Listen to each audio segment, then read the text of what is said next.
E é isso, né? E agora vamos falar um pouco do Vitor. A história, tua história, ela se conecta um pouco com a do João? Como é que começou? Como é que foi a tua história aí? Conta pra gente um pouquinho. Cara, é bacana porque o João tá contando e acaba se equiparando, as histórias são muito parecidas, né? Até a questão de curso. Mas eu comecei a cozinhar muito recente.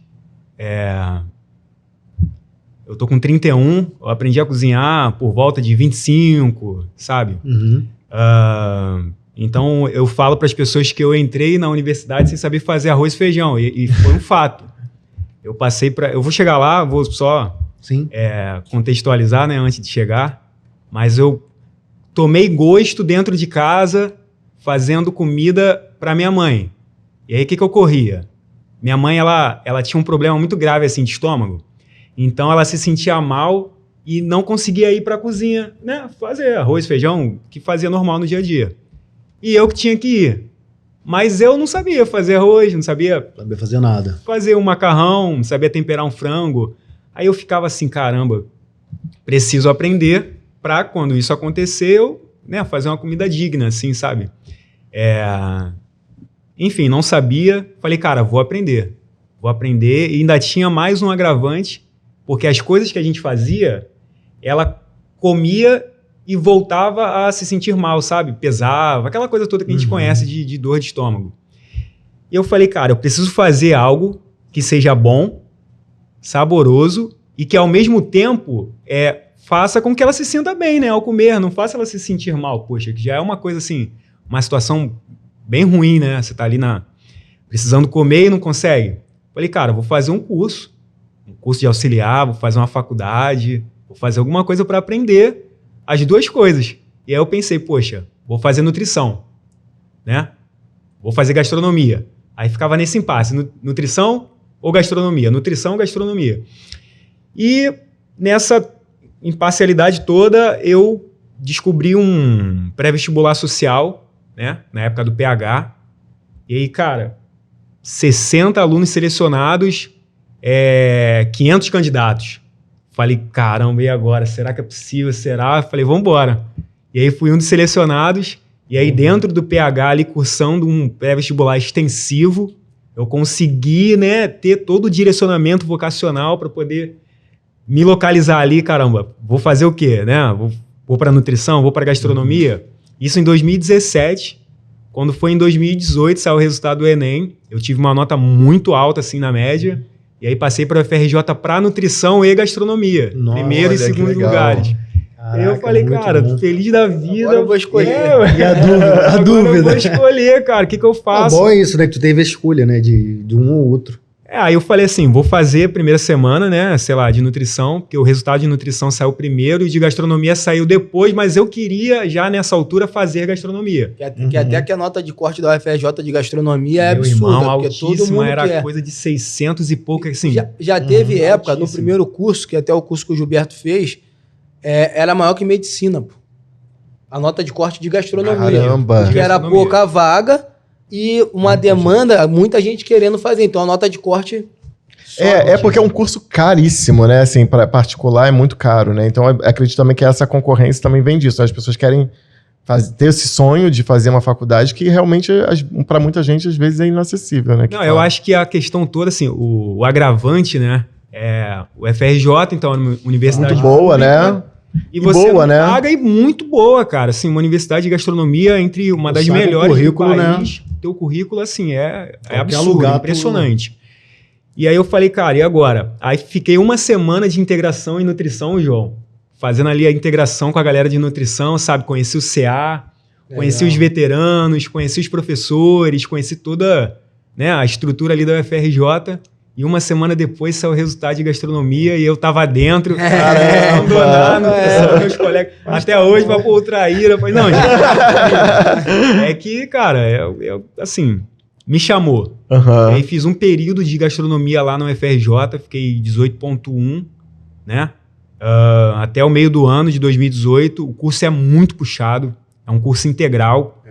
de 1 da tarde até as 8 da noite, de direto. segunda a sexta. Isso aí, filho. E você pensa, cara, como é que você trabalha? Não vai fazer nada. né? E Só- você morando em Morando Caxias. em Caxias e a UFRJ na ilha. Pegava uma condição só, mas assim, o ônibus R$7,90 para ir, Uhum. R$7,90 para voltar. Todos Como é os que você dias. paga a tua passagem? Como é que você compra utensílio sem como é que Come trabalhar? alguma né? coisa lá Como é pra que come? estudar? Entendeu? Aí eu falei, cara, isso eu já havia planejado, né? Tem todo esse planejamento também pra gente, ó, se não der certo, tem um plano B. Se não der certo o plano B, tem um plano C. Não tem problema. E, de fato, o plano A não deu certo, né? Entre aspas. Eu não consegui permanecer na UFRJ, mas falei, se eu sair do UFRJ, vai ser para uma universidade particular, mas com bolsa de 100%. Claro, com certeza. Eu falei, cara, é isso. E aí eu consegui, já estava com uma nota muito boa, assim, tirada no Enem. Falei, cara, vou fazer o ProUni e vou para Estácio, como bolsista 100%. E aí 18,2, né? No meio do ano de 2018 eu já estava na Estácio, já estava matriculado para fazer gastronomia lá, assim, 100%. de graça, 100%. O João falou da Lando Cássio, né? Na época o currículo era Lando Cássio, na época dele. Na minha época já não era mais, já tinha mudado, mas assim, um curso também muito bom, muito de excelência. Não tenho do que Então vocês reclamar. estudaram na mesma universidade? Sim, Em sim. épocas A diferentes. minha unidade era na Barra da Tijuca.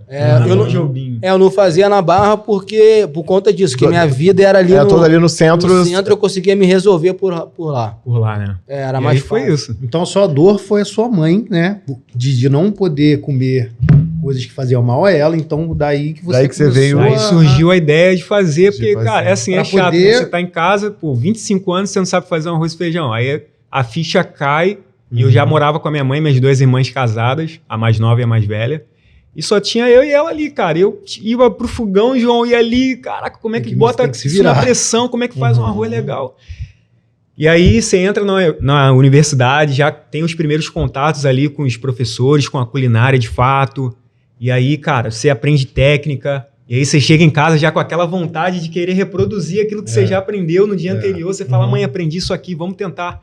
Mas ainda assim caía naquela coisa de, poxa vida, não bota o tempero tal porque eu posso, né? Claro. Às vezes é uma Chegou. páprica que dá aquela... Aham.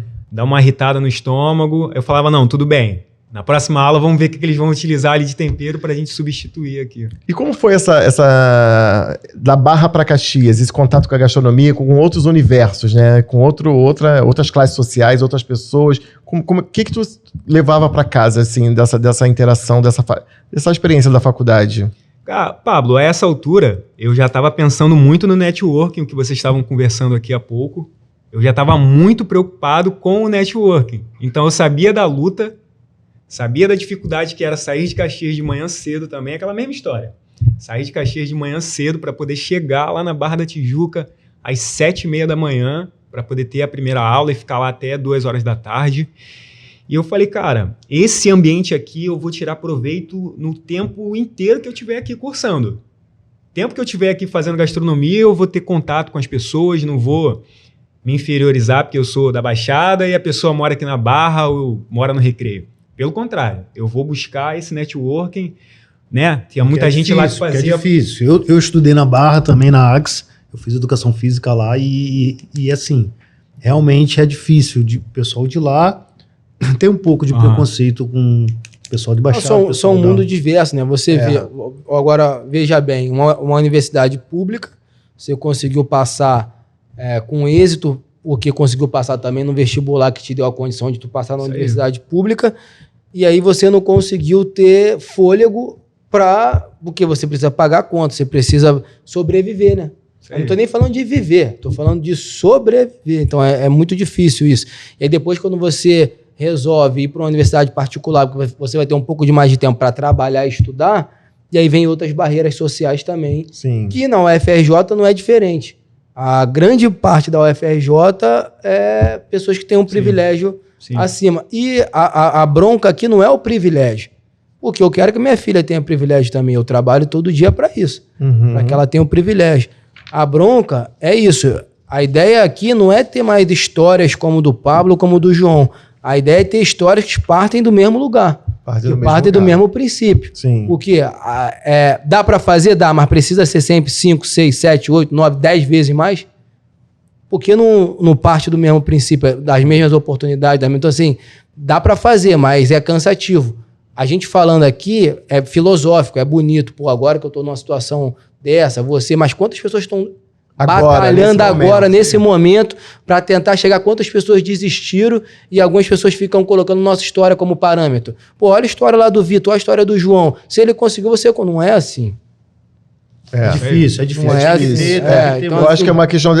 O Rio é muito desigual, né? Até você vem da Baixada pra Barra, você falando. A Casa Fluminense tem um dado que eles falam que tem um Réveillon por dia no Rio de Janeiro. Porque todos os dias, mais de 2 milhões de pessoas entram e saem no Rio de Janeiro, vindos da Baixada, em busca de oportunidades de trabalho ou de estudo. Olha aí. Então, assim, é uma loucura. 2 milhões tem que circular, porque senão não tem oportunidade lá na cidade onde eles moram, na Baixada Fluminense. Então, assim, é o Rio desigual, né? E é isso. Vocês são uma exceção, mas não era para ser exceção. A regra tinha que ser todo mundo poder ter acesso, né? A educação, por exemplo, como o João falou, que mudou a vida dele, que mudou a sua, que tá mudando. E aí, como é que você chegou lá na escola francesa, lá na Bolsa, que também que você tá fazendo em Botafogo, que é uma coisa bem legal, né? Bacana. Então, eu falo que eu sou um perseguidor de bolsa, né, cara? Eu não tenho vergonha nenhuma, João, de falar. Isso mostra a tua inteligência, né? Cara, eu não tenho vergonha nenhuma de falar. Eu sou um perseguidor de bolsa, de oportunidades assim que a vida, o Papai do Céu, põe na nossa frente, né? E eu sempre fui muito perdido nas minhas profissões. Então, comecei com refrigeração, aí não dava certo. Mecânico de automóvel não dava certo. E fui como aprendiz num local que fazia manutenção de motor de helicóptero. Aí fui trabalhar como aprendiz, isso em 2000 e bolinha. Também não deu certo. Aí fica aquela, sabe, indecisão assim da vida. Começa a bater umas coisas assim estranhas em você. E eu falei, cara, eu preciso tomar uma posição. Preciso ser bom em alguma coisa. E eu vou ser bom em alguma coisa. E aí surgiu essa história toda que eu já contei para vocês. Tive essa bolsa aí do PH, graças a Deus. Tive a bolsa da Estácio, né, para fazer pelo ProUni, 100% também. E, cara, a bolsa pela Cordon Bleu é o seguinte, a Faetec, ela tem uma parceria com a Cordon Bleu. Então, anualmente, né, de uns tempos para cá, 4, 5 anos para cá, eles ofertam umas 40 e poucas vagas, assim, sabe? Num concurso hiper concorrido, mais de 5 mil candidatos aí tentando essas 44 vagas. Nossa. É um processo seletivo exaustivo.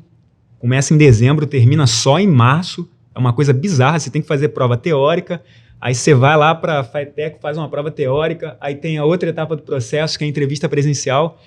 Você tem que gravar um vídeo contando suas ambições, por que você quer aquela vaga.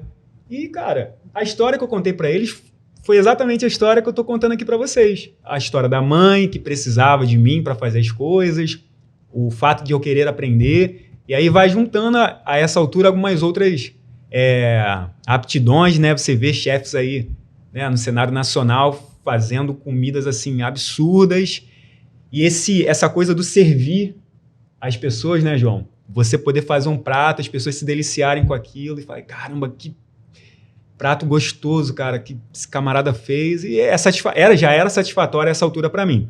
E eu contei essa história para Cordon Bleu e colou. Aí saiu o resultado lá, né, assim,